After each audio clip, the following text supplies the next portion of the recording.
It all began with a lucid dream of a bright yellow parking meter selling time and space from within a Zen garden, where the raked gravel represents the sea of consciousness.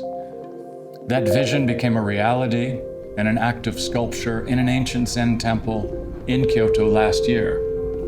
And so that work ended up birthing many more works.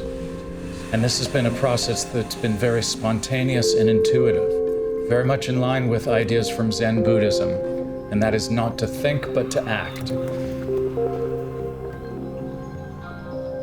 The question that began it all, in conjunction with the parking meter dream, was something I proposed to the abbot of the temple where I ended up showing. The question is this: can AI become sentient? If sentient, can AI become conscious?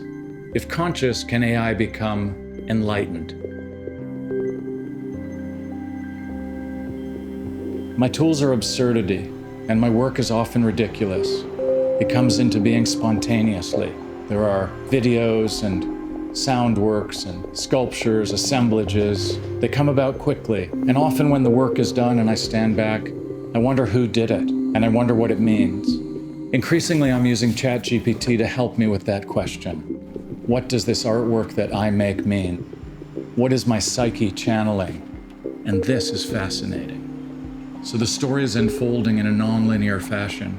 There's a codex growing and a movie in the making, all developed from prompts that come from the artworks via the technology.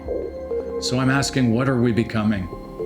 What is it, this period of humanity? Where are we going, and who will we be?